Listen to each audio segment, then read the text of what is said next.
임창정 씨가 라더견 대표와 함께 주가 조작 사기가 있었잖아요. 그 외에도 전세 사기 등으로 나라 전체를 뒤흔들어 놓은 빌라왕이라든지 보이스피싱도 최근에 들어서 더 치밀해지는 것 같고요. 여러분 좀 무섭죠? 그래서 오늘은 이런 사기에 대한 예방 차원에서라도 사기를 당하는 분들의 심리적 특성을 파악해서 혹시 내 안에 그런 특성들이 있는지 점검해보는 시간을 가지려고 합니다. 사기를 쉽게 당할 수 있는 분들의 특성에 대해서 세 가지로 좀 생각해 봤어요. 가장 첫 번째는 순진한 분들이세요. 여러분, 순진하다라는 말이 좀 좋게 들리시나요? 순진한 성격이 갖는 장단점이 있지요. 순진한 사람의 사전적 정의가 마음에 꾸밈이 없고 진실된 사람들이라고 되어 있더라고요. 근데 동시에 세상 물정에 어둡고 어수룩하다라는 말이 있어요. 어떻게 이렇게 한 단어에 전혀 다른 의미가 내포되어 있을 수 있을까? 우선 마음에 꾸밈이 없다는 말이요. 세상을 단편적으로 본다는 의미이기도 해요. 사실 사람들의 마음이요, 복잡하고 한순간에도 여러 가지 감정들이 동시에 존재하잖아요. 시간이 가면 이 마음이 변하게 돼. 그런데 우리들이 어렸을 때 도덕 교육을 배우죠. 약속을 잘 지켜라, 거짓말을 하지 마라. 그러다 보니까 어렸을 때 배웠던 이런 단편적인 것이 그것이 다인 것처럼 생각하는 마음을 순진한 마음이라고 해요.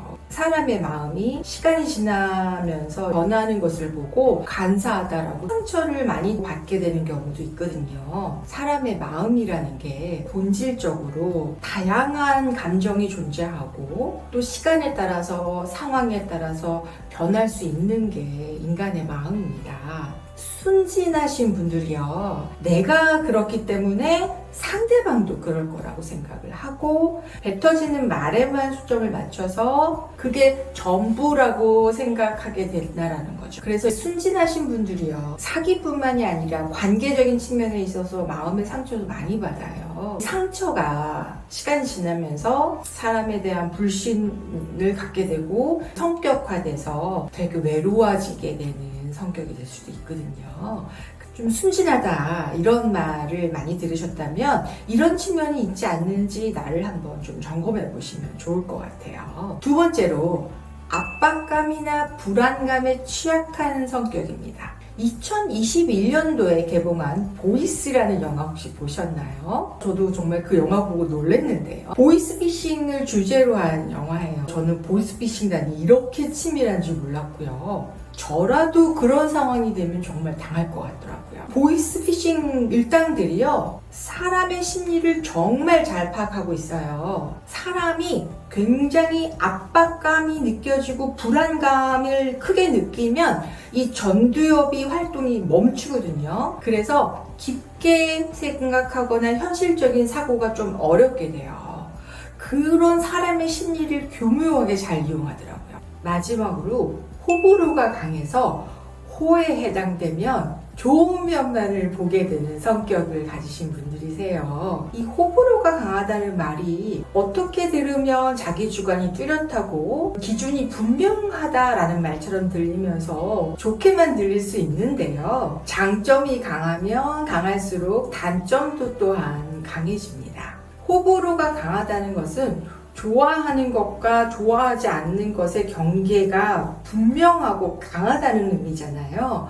그래서 좋아하는 카테고리 안에 누군가가 딱 들어오게 되면 그 사람에 대해서 완전히 좋게 생각하고 한 번 좋게 생각을 하면 다 좋은 것만 보게 된다는 거죠. 상대방이 이 불호에 딱 들어가 있으면은 왠지 저 사람에 대한 선입견이 부정적인 게 강하기 때문에 뭘 해도 미워질 가능성이 큽니다.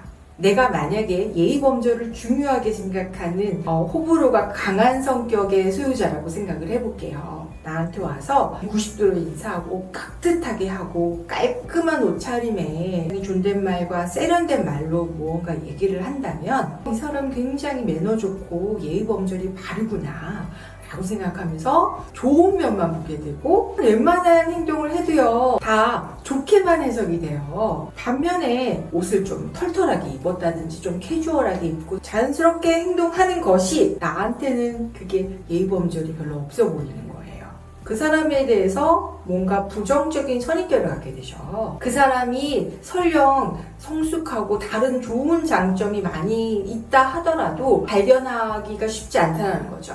시간이 많이 지나야 되고 여러 번 경험해야 되는데 그렇게 경험할 기회조차 갖지 않게 돼서 부정적 선입견을 가지게 될 가능성이 높다라는 겁니다. 근데 아까 말한 그 전자가 만약에 사기꾼일 경우 어떻게 되나요? 안타깝게도 그 사기꾼이 하는 얘기가 다 좋게만 들릴 가능성이 있다는 겁니다. 여러분 어떠셨어요? 이렇게 내가 혹시 사기당하기 쉬운 심리적 특성의 3가지를 가지고 있는 건 아닌지 한번 고민해 보시는 건 어떠세요?